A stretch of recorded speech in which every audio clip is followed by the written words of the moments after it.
Right now on 5 on your side at 10. Tonight, suing over the surge. The city of St. Louis taking Kia and Hyundai to court after car thefts spike. A chilly start to the week, but March ends windy, warmer, and stormy. The area is most likely to see severe weather Friday. And our top story tonight, a mass shooting at a grade school in Nashville. My heart hurts for them. Thoughts from St. Louisans who went through the same tragedy. Plus, hear from the national safety expert trying to protect them. Tonight, that Tennessee community and the entire nation are grieving the loss of 3 9-year-old children and 3 adults, all killed at school today. Good evening, I'm Ann Allred. And I'm Mike Bush. The shooter, a 28-year-old, was a former student. NBC's Chris Pallone walks us through the timeline and explains how authorities may have found a motive. Authorities rushed to the scene in Nashville. We're under a mass casualty alert. The school shooting, multiple victims down. Police say a shooter armed with 2 AR-style weapons and a handgun shot and killed 3 students and 3 adults. Evelyn Dickhouse, William Kenny, Hallie Scruggs. 3 adults, Mike Hill, a custodian, age 61, Cynthia Peak, to my understanding, a substitute teacher, age 61, and Catherine Kuntz, age 60. Less than 15 minutes after the first call, police confronted and killed the shooter. We've identified the shooter as Audrey Hale, 28. She does identify as transgender, yes. Police say the shooter was a former student. Investigators believe it was a targeted attack. Authorities searched a Nashville area home. We know and believe that entry was gained through shooting through one of the doors. And police believe they may have a possible motive. We have a manifesto, we have some writings that we're going over. While investigators search for why this happened. It's baffling. It doesn't make sense. You can't make sense out of it why someone would hurt children like that. Nashville is the latest community to cope with what has happened. Chris Pallone, NBC News. Here at home, many are thinking about the young students, their families, and the Nashville community after today's shooting. And new tonight, our Robert Townsend is live outside Central Visual and Performing Arts High School in South St. Louis, where gunfire rang out just 5 months ago. Robert. Mike and Ann, I talked to a CVPA mom, a school safety expert, and a psychologist. Tonight, they're sharing their thoughts about the nation's latest school shooting.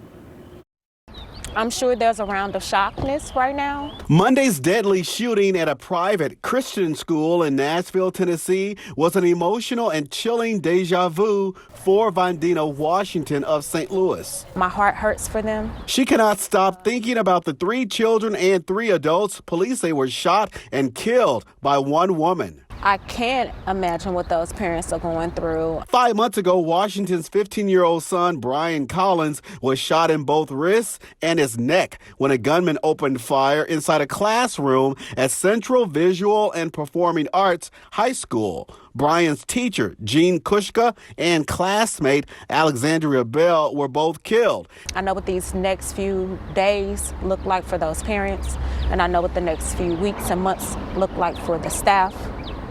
And it's hard. Unfortunately, I'm not surprised by it. John McDonald is the nationally recognized Chief Operating Officer of the Council for School Safety Leadership in Columbia, Missouri. He's responded to 7 school shootings nationwide, including Sandy Hook and CVPA. Now he's reaching out to this Tennessee school district. What we're seeing now is a callousness and an anger and a desire for retribution. And these people are not afraid to broadcast their intent. A Western University psychologist says it's important for parents whose kids witness or see school shootings in the news to waste no time talking to your little ones. Address those things head on, the immediate concerns, reassure them, make sure they feel safe. And McDonald is stressing that he says parents remember to have age-appropriate conversations with your children about school shootings. Live in South City, Robert Townsend, 5 on your side. Just hours ago, President Biden and some lawmakers on Capitol Hill called for more gun control legislation. It's just, it's sick. So I call on Congress again to pass my assault weapons ban. It's about time that we began to make some more progress. The fact that this is a daily occurrence in America is unconscionable. We need to pass more reform to keep guns out of dangerous hands and to keep our children safe. Senator Durbin says he urges his fellow lawmakers to come together on a bipartisan bill. Just last week, several St. Louis County fire departments adopted a new fire code to protect children in the classroom. It mandates color-coded labeling both inside and outside school buildings, doors, and windows. Those colors and numbers correspond to indoor signs in the hallways. The numbers all need to be a certain height so first responders can see them from a distance. We will continue to follow the latest developments happening out of Nashville, and you can keep up with all the details on the 5 on Your Side app. Tonight, the Major K squad is searching for the gunman in a shooting that killed a 14-year-old boy. Police say they found him shot in the chest on Larry Lane near Frost Avenue, in Berkeley last night. Investigators have not released the victim's name. They say he's from the city. We spoke to a neighbor who says she's tired of the gun violence, and it's terrible that it keeps happening between young people. They have to get them from somewhere, and I think they are telling these kids, if you do stuff, I think they are telling them you're juvenile, nothing gonna happen. But you know, they need to be trained up and taught the right way. But what I'm finding out, they don't have any real parents or anybody to guide them or steer them in the right direction. 18 investigators from the Major K squad are handling the case, and right now they do not have any suspects. Police now know the identity of the woman who died this morning in South St. Louis. Officers found Jalea Hunter of Bellefontaine Neighbors dead in a car behind a building at Arsenal in Iowa. An 18-year-old man was taken to the hospital with critical injuries. So far, no arrests in this case. Anyone with information is urged to call Crime Stoppers. That's an anonymous tip line, 866-371-TIPS. Tonight, the Jefferson County Sheriff's Office is investigating a series of car break-ins and thefts. It happened over the weekend in an Imperial neighborhood just off Highway 55. Our Laura Barczewski talked with car owners in the neighborhood this afternoon. Laura? Mike and Ann, they tell me they really just want the break-ins to stop. This isn't the first time this has happened on their street, but luckily this time they were caught on camera. Early Saturday morning, Imperial resident Brad Bowen got a wake-up call he wasn't expecting. And the cops were at the door.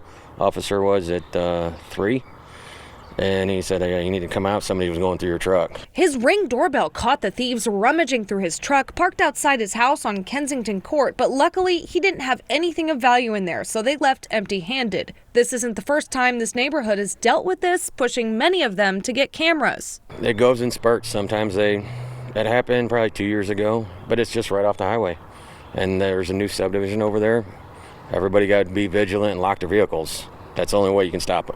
The Jefferson County Sheriff's Office says, unfortunately, someone a couple streets over did have their white Mazda SUV stolen because the keys were still in the car. The thieves used it to try and get into other cars shortly after. If you care about other people's stuff, you know that insurance rates are going to go up with stolen vehicles, and that's going to affect everybody. Plus, these cars and these guns are going to be used in other crimes. So it affects everyone. The suspects ended up abandoning the Mazda and leaving in a gray Chrysler 300 because of a watchful neighbor who saw them pulling on door handles and going through cars. So then she set the alarm off on the garage camera, and they went on down to the neighbors, and as soon as they heard the alarm, they had stolen another car, and they left it in front of the neighbor's house. Data from the sheriff's office shows 348 vehicles were stolen last year. Nearly a third of them had the keys inside. So far this year, 49 vehicles have been stolen, and almost half of them had the keys inside. Lock your car, take your keys inside, don't leave a gun in the car. If you know anything about the suspect's gray car, a gray Chrysler 300, or have any additional information about what happened, you're asked to call the Jefferson County Sheriff's Office.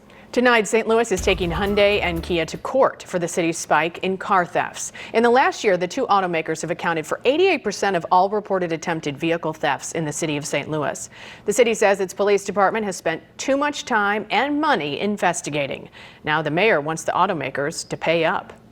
Simply put, by refusing to follow industry standards, making their cars so easy that a child could do it, Kia and Hyundai created a public safety hazard in cities across the country and put a target on the backs of their customers. The lawsuit alleges that Kia and Hyundai didn't follow industry standards and never installed engine immobilizers on millions of cars. While commonly used and mandatory in Europe and even Canada, they are not a required component in cars produced in the U.S. In a statement, a Hyundai spokesperson says the company is now offering free software upgrades to consumers. So is Kia. And in its statement, a spokesman responded directly to the suit, saying lawsuits against Kia by municipalities are without merit.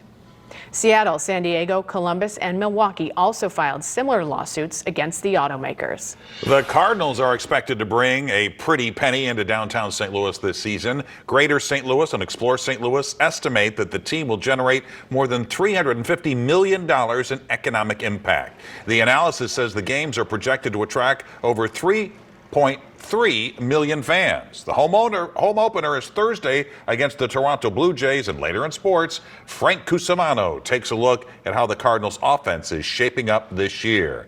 And don't forget, you can get everything you need to know about opening day sent straight to your phone. All you have to do is text the word Cardinals to 314-425-5355.